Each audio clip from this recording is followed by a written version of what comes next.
आदाब नाजरीन, भारत एक्सप्रेस उर्दू में आपका खैर मकदम है। मैं हूं निसार अहमद खान। लोकसभा इलेक्शन 2024 से पहले कांग्रेस के साबिक सदर राहुल गांधी की तरफ से एक बार फिर न्याय यात्रा की शुरुआत की जा रही है। भारत जोड़ो यात्रा के बाद न्याय यात्रा या भारत न्याय यात्रा से इसका कितना असर होगा, इससे कितना फायदा होगा और ये कहां से निकलेगी और फिर इसका मकसद क्या है और आखिर न्याय यात्रा क्या है, इन तमाम मौज़ूआत पर बात करेंगे। डॉक्टर खालिद रज़ा खान साहब जो भारत एक्सप्रेस उर्दू के एडिटर हैं, हमारे साथ स्टूडियो में मौजूद हैं। डॉक्टर साहब, आपका खैर मकदम है।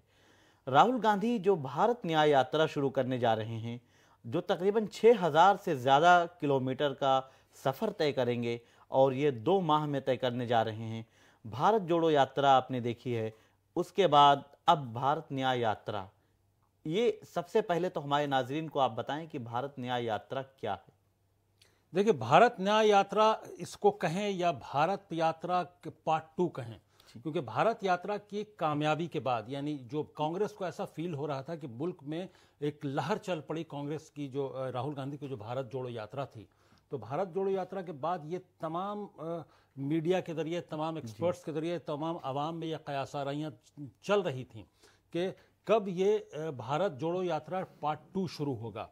तो इस दरमियान फिर ये हुआ कि 3 असम्बली इंतखाबात हुए। उससे हुआ कई लोगों को उम्मीदें थी कि उस 3 असम्बली इंतखाबात से पहले, यानी मणिपुर से लेकर मुंबई या गुजरात तक कोई या राजस्थान के किसी इलाके तक पहले या कयासाराइयाँ चल रही थी कि बॉर्डर तक वो भारत जोड़ो यात्रा 2 जो है, भारत जोड़ो यात्रा 2 शुरू होगी। तो लेकिन वो असेंबली 5 रियासतों में असेंबली इंतखाबात हो गए, वो यात्रा नहीं शुरू हो पाई। लेकिन जिस तरह से कांग्रेस को करारी शिकस्त का सामना करना पड़ा असेंबली रियासतों में, तमाम असेंबली इंतखाबात में, जो जिनमें बड़ी रियासतें हैं, राजस्थान, मध्य प्रदेश और छत्तीसगढ़, इन राजस्थान और छत्तीसगढ़ में तो हुकूमत होते हुए उनको अपनी हुकूमत गंवानी पड़ी। तो आखिर उस भारत जोड़ो यात्रा का क्या फ़ायदा हुआ? कांग्रेस अपने आप में इतना खुश हो रही थी भारत जोड़ो यात्रा के बाद कर्नाटक में इलेक्शन जीतकर कि उसको लगा कि अब इसकी कामयाबी, और काफ़ी कांग्रेस के जो वर्कर्स हैं उनमें भी एक ज़बरदस्त जोश व खरोश नज़र आया था, क्योंकि भारत जोड़ो यात्रा के फ़ौरन बाद कर्नाटक का इलेक्शन हुआ और उसमें ज़बरदस्त कांग्रेस को कामयाबी मिली, जिससे उम्मीदें बढ़ गईं। और पता नहीं वो कॉन्फिडेंस ज़्यादा हो गया या क्या वजह थी कि राहुल गांधी ने जो इतनी तमाम उम्मीदों के बावजूद, इतने कयासाराइयों के बावजूद भारत जोड़ो यात्रा 2 जो उसका पार्ट 2 जो था वो शुरू नहीं किया। लेकिन अब चूँकि असम्बली इंतखाबात में शिकस्त के बाद फिर इंडिया जो ब्लॉक है, जो अलायंस बना है, उसमें भी रोज़ाना कुछ ना कुछ ऐसी खबरें आती रहती हैं कि यूनिटी है या नहीं है, यूनिटी कब तक बाकी रहेगी। तो इन तमाम कयासाराइयों के बीच, इन तमाम शक व शुबहात के दरमियान ये न्याय यात्रा की शुरुआत की गई है। तो यकीनी तौर पर जो कांग्रेस को शिकस्त का सामना करना पड़ा असेंबली इंतखाबात में, उसको उस शबीह से बाहर, उस शौक से बाहर निकालने के लिए भी कांग्रेस जो वर्कर्स हैं और कांग्रेस के जो मुल्क भर में फैले हुए जो मेंबर्स हैं, उनको उनसे बाहर निकालने के लिए ये इस तरह का एक बूस्ट जिसको कहते हैं वो ज़रूरी था। इसलिए ये न्याय यात्रा शुरू की जा रही है। डॉक्टर साहब, नाजरीन के लिए सवाल उसी में ये भी जुड़ा हुआ था कि भारत जोड़ो यात्रा, ये पूरे भारत को जोड़ने का एक नाम दिया गया था कि पूरे भारत में हम मोहब्बत की दुकान खोल रहे हैं, ये सारी चीज़ें थी। लेकिन भारत न्याय यात्रा, ये इसका मकसद क्या है और ये नाम क्यों दिया गया? इस नाम का देखिए, भारत न्याय यात्रा भी, इसमें भारत, पूरे भारत में न्याय की बात एक तरह से, चूंकि 2019 का जो लोकसभा इलेक्शन कांग्रेस ने जब लड़ा, तो उसका जो मंशूर था, जो मैनिफेस्टो था, उसमें न्याय योजना की बात की थी कांग्रेस ने। वो न्याय योजना ये थी कि सियासी, समाजी और माशी और तौर पर तमाम लोगों को न्याय मिले, यानी इंसाफ मिलना चाहिए, सियासी सतह पर भी, समाजी सतह पर भी और माशी सतह पर भी। तो उसकी इंसाफ की बात की थी और तमाम लोगों को इसी न्याय योजना के तहत कांग्रेस ने ये अपने मंशूर में वादा किया था कि जो तमाम लोग जो हैं, जो गुर्बत की, जो पॉवर्टी लाइन से नीचे हैं, तो उनको 72,000 रुपये दिए जाएंगे। जो गरीब खानदान के लोग हैं, जो उनको 72,000 रुपये दिए जाएंगे। लेकिन चूंकि कांग्रेस की जीत नहीं हुई, कांग्रेस को वहां भी शिकस्त का सामना करना पड़ा। तो बाद में जो कमेटी बनी, बहुत सारा सेल्फ असेसमेंट के लिए कांग्रेस ने बहुत सारी कमेटी, आखिर की शिकस्त की वजह क्या हुई 2019 के इलेक्शन में, तो उन जो एक्सपर्ट्स कमेटी जो ये तय कर रही थी, असेस कर रही थी कि शिकस्त की वजह क्या, उसने ये पाया कि न्याय योजना को लोग समझ ही नहीं पाए, जो आवाम है वो न्याय योजना को समझ नहीं पाई, इसलिए उसको अब वहां से ये वर्ड जो निकला, ये जो क्वाइन वहां किया था 2019 में मंशूर में, उसको यहां पर इस्तेमाल किया। और ये जो कांग्रेस के स्ट्रेटजिस्ट हैं, उन्होंने कहा कि चूंकि वो कामयाब, एक बहुत अच्छी योजना थी और वो कामयाब नहीं हो पाई उस वक्त, तो इसलिए, और लोग समझ नहीं पाए, वजह जब असेसमेंट किया गया और लोगों ने सर्वे करवाया कांग्रेस के लोगों ने, तो पाया कि लोगों को समझ में नहीं आया न्याय योजना क्या था। तो अब समझाने के लिए कि ये न्याय है क्या, ये न्याय योजना क्या थी, भारत में सियासी तमाम लोगों को, जो सियासी सतह पर, माशी सतह पर और समाजी सतह पर न्याय मिलना चाहिए, इंसाफ मिलना चाहिए, इसको समझाने के लिए राहुल गांधी निकल रहे हैं कि मणिपुर से लेकर मुंबई तक का वो सफर करेंगे। तकरीबन 6,000 साढ़े 6,600 किलोमीटर की ये यात्रा होगी, ये सफर होगा। हालांकि ये बहुत चैलेंजिंग होगा, क्योंकि मुंबई से जब उन्होंने पहली अपनी यात्रा निकाली थी, भारत जोड़ो यात्रा, तो वो कन्याकुमारी से लेकर कश्मीर तक वो तकरीबन 4400 किलोमीटर की यात्रा थी, और उसमें वक्त 5 से 6 महीने का वक्त था उनके पास। उसमें उन्होंने इसमें बस का भी इस्तेमाल, इसमें बस का भी इस्तेमाल करेंगे वो। और हालांकि यहाँ वक्त बहुत कम है, 14 जनवरी से यात्रा शुरू होगी मणिपुर से, और 20 मार्च को वो मुंबई पहुंचेगी। तो तकरीबन 2 महीने का वक्त है, और 2 महीने में उनको 1.5 गुना लंबा सफर तय करना है। तो यकीनी तौर पर उनको किसी बस का या और भी कुछ व्हीकल्स का सहारा लेना पड़ेगा। तो कुल मिलाकर इसके पीछे और भी बहुत सारे सवालात इससे निकल सकते हैं कि इस न्याय यात्रा से कितना फायदा होगा, क्या होगा इस न्याय यात्रा के बाद, भारत जोड़ो यात्रा के बाद भी क्या उतना फायदा होगा, क्योंकि सिर्फ एक स्टेट जीत पाया। और दूसरा क्रेडिट देते हैं कि वही चूंकि साउथ का, जनूबी हिंदुस्तान का की रियासत रही है तेलंगाना, तो वहां उसी भारत जोड़ो यात्रा का इम्पैक्ट था, तो बाकी रियासतों में इम्पैक्ट कहां गया, बहुत सारे सवालात भी हैं इसमें, इसके पीछे। लेकिन डॉक्टर साहब, लोकसभा इलेक्शन 2024 से पहले ये भारत न्याय यात्रा निकाली जाएगी, इसका लोकसभा इलेक्शन जाहिर है कि सियासत पर असर पड़ना है, इसका कितना असर होता हुआ नजर आ रहा है कि 2024 में वजीर आजम नरेंद्र मोदी, जो मरकज में काफ़ी मजबूत हैं, जो अभी सर्वे आने लगे हैं उसमें भी काफ़ी मजबूत दिखाई दे रहे हैं, उनका किस हद तक कांग्रेस सामना कर पाएगी और किस हद तक मुकाबला करेगी? देखिए, न्याय यात्रा जो भारत न्याय यात्रा जो राहुल गांधी निकाल रहे हैं, तो इसमें बहुत सारी पेचीदगियां भी हैं। इतना आसान ये न्याय यात्रा नहीं है कि ये बीजेपी को और ख़ास तौर से वज़ीर आज़म नरेंद्र मोदी के लिए कितना बड़ा चैलेंज पोज कर पाएंगे राहुल गांधी। उसके अलावा वो इंटरनल कॉन्फ्लिक्ट को भी पैदा करेगा। ये जो इंडिया ब्लॉक है, जो अलायंस है, उसके अंदर एक इंटरनल कॉन्फ्लिक्ट को ऐसे पैदा करेगा कि जब ये यात्रा मणिपुर से शुरू हो गई और मुंबई तक जाएगी, तो इस दरमियान वो तकरीबन 18 रियासतों से गुजरना है। ये 14 रियासतों से गुजरना है, 85 शहरों में, और 85 शहरों से गुजरना है। तो अब आप इनमें कौन कौन सी रियासतें होंगी? अगर हम मणिपुर से शुरू होने के बाद अगर हम वो नॉर्थ ईस्ट की रियासतों को छोड़ भी दें, तो इसमें खास तौर पर मगरबी बंगाल, बिहार और झारखंड, उसके अलावा उत्तर प्रदेश जो सबसे बड़ा, और महाराष्ट्र, इन तमाम रियासतों में कौन पार्टी में, वहां पर कौन इख्तिदार में है, किसकी पार्टी इख्तिदार में है? तो वो तमाम पार्टियां इख्तिदार में हैं जो इंडिया ब्लॉक का हिस्सा हैं। उत्तर प्रदेश को अगर और महाराष्ट्र को अगर छोड़ा जाए, तो अब मगरबी बंगाल से जब वो गुजरेंगे और कांग्रेस की न्याय यात्रा की बात करेंगे, कांग्रेस जो न्याय योजना है उसकी बात करेंगे, तो और कांग्रेस को मजबूत करने की बात करेंगे, तो ये बात साफ है कि कांग्रेस अपने आप को इस दरमियान जितना मजबूत करेगी, इंडिया ऐसे इस वक्त में कि जब लोकसभा इलेक्शन इतना करीब है और इंडिया ब्लॉक जो है, जो अलायंस है, उसको मजबूत करने की, उसको जोड़ के रखने की, उसको यूनाइट करके रखने की एक तमाम कोशिशें हो रही हैं। और हर दूसरे तीसरे दिन खबर आती है कि अब जेडीयू में कुछ खलफशार मचा हुआ है, जो उनका नीतीश कुमार ने ही एक तरह से शुरुआत की थी, इस इंडिया ब्लॉक के कंसेप्ट पर काम किया था। तो और उसके अलावा बहुत सारे मगरबी बंगाल से ममता बनर्जी 2-3 सीटें देने को तैयार हैं। की खबरें आती रहती हैं। तो ऐसे में, ऐसे वक्त में, ऐसे नाजुक वक्त में कांग्रेस अपनी को जितना मजबूत करेगी इन रियासतों में जहां इंडिया ब्लॉक के एलाइज हैं, वहां इंडिया ब्लॉक उतना कमजोर होगा। क्योंकि चैलेंज किसको दे रहे होंगे मगरबी बंगाल में? वो ममता बनर्जी के लिए, जो क्योंकि वो कांग्रेस अगर मजबूत होगी तो ममता बनर्जी या वहां पर लेफ्ट वो कमजोर होगी। बिहार और झारखंड में जब इंटर करेंगे तो झारखंड में उनके अलायंस पार्टनर वहां कांग्रेस भी है और जेएमएम के साथ अलायंस, और दोनों इंडिया ब्लॉक का हिस्सा हैं।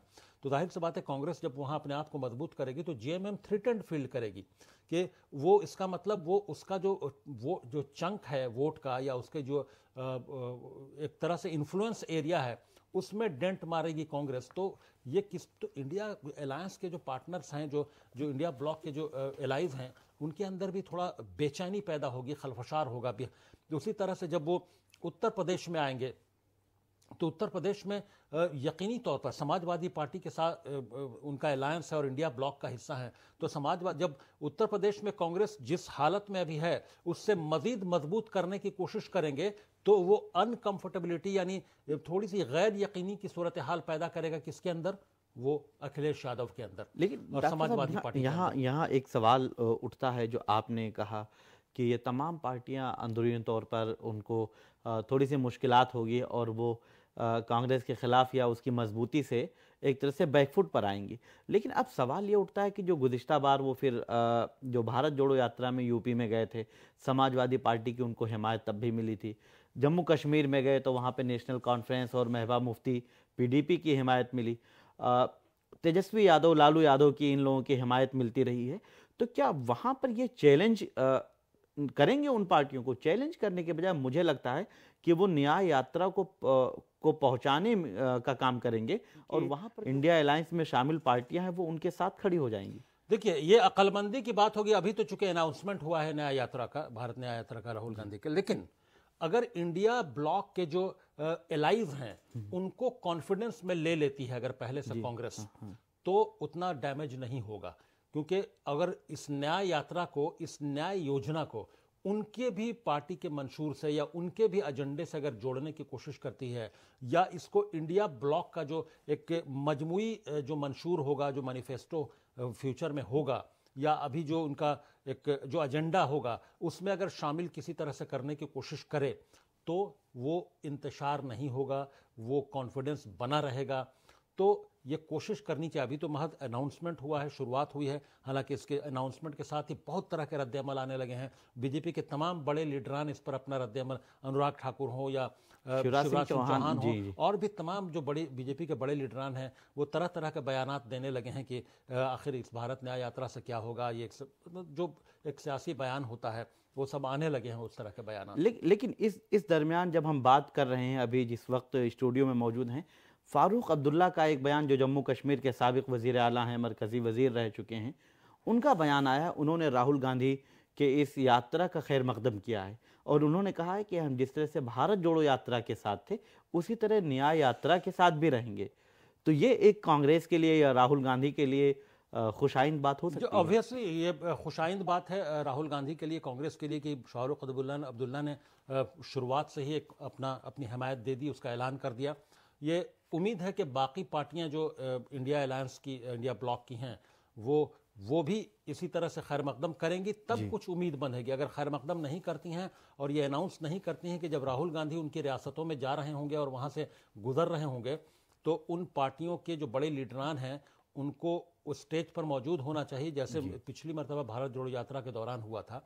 तब जाकर एक मैसेज जाएगा इंडिया ब्लॉक का कि जिन जिन रियासतों में इंडिया ब्लॉक के अलाइज हैं, उन रियासतों में उनको साथ नहीं अगर मिलेगा वहां पर लोकल लेवल पर, तो ये बहुत गलत मैसेज जाएगा कि इंडिया ब्लॉक में वो खुद यूनिटी नहीं है, वो कॉन्फिडेंस नहीं है एक दूसरे पर। इस वजह से जिन रियासतों से राहुल गांधी गुजरने वाले हैं उन रियासतों में उनको साथ देना चाहिए अगर इंडिया ब्लॉक को मजबूत करना है और उसके जरिए आगे लोकसभा 2024 का लोकसभा इंतखाब लड़ना है। तो ये इस न्याय यात्रा को तमाम एलाइंस को वेलकम करना ही पड़ेगा। लेकिन जब इंतशार की बात की जा रही है कि इंडिया अलायंस में आपस में ही सीटों के बंटवारे या और तमाम बातों पर कोई हतमी फैसला नहीं हो पा रहा है, लेकिन दूसरी तरफ देखने में आ रहा है, अभी नीतीश कुमार का भी बयान आ चुका है, जो बिहार के वजीर आला हैं, उनके बारे में कहा जाता था कि वो काफ़ी परेशान हैं और इसमें हो सकता है कि वो अलग हो जाए, इस तरह की भी खबरें आई। लेकिन उन्होंने तमाम खबरों पर विराम लगाते हुए, रोक लगाते हुए ये कह दिया है कि हमें किसी तरह की कोई परेशानी नहीं है, हम बिल्कुल पॉजिटिव अंदाज में आगे बढ़ रहे हैं और हम सीट शेयरिंग पर बात कर रहे हैं और वो भी बहुत जल्द फैसला हो जाएगा। तो इस बयान से क्या लगता है, क्योंकि जहां जहां बात आती है फिर उसके बाद तरदीद हो जाती है। देखिए, चूंकि नीतीश कुमार का बयान काफ़ी अहमियत रखता है, इसलिए कि नीतीश कुमार ही वो शख्स हैं, वो लीडर हैं जिन्होंने पूरी एक तो हिंदुस्तान का दौरा शुरू किया, तमाम रियासतों में फर्दन फर्दन वो जाके तमाम लीडरान से मुलाकात की और एक ओपिनियन बिल्डिंग का काम किया। इंडिया अलायंस की बुनियाद रखी, इंडिया अलायंस की बुनियाद रखी, उसको एक शक्ल सूरत देने की कोशिश की। इसका क्रेडिट यकीनी तौर पर नीतीश कुमार को जाता है। ये इंडिया नाम भले ही बाद में आया मुंबई में, लेकिन ये इसका कॉन्सेप्ट जो है कि एक तरह से थर्ड फ्रंट का कोई जो कॉन्सेप्ट है कि मजबूत थर्ड फ्रंट हो, तो एक उन्होंने शुरुआत की जिसका क्रेडिट उनको मिलना चाहिए। इसलिए वो बार बार इस बात की तरदीद भी करते हैं। अगर ऐसी खबरें आती हैं कि नीतीश कुमार नाराज़ हैं या नीतीश कुमार अलग होना चाहते हैं, तो वो फ़ौरन उसकी तरदीद करते हैं कि नहीं, वो इसका पूरा हिस्सा है और बातचीत चल रही है। हालांकि अभी फिलवक्त जो जेडीयू है, उनकी पार्टी, वो अंदरूनी इंतशार का शिकार ज़रूर है। उनकी पार्टी के सदर ललन सिंह ने इस्तीफ़ा दे दिया है, फिर नए सदर वो खुद चाहते हैं नीतीश कुमार के वो पार्टी के सदर बने।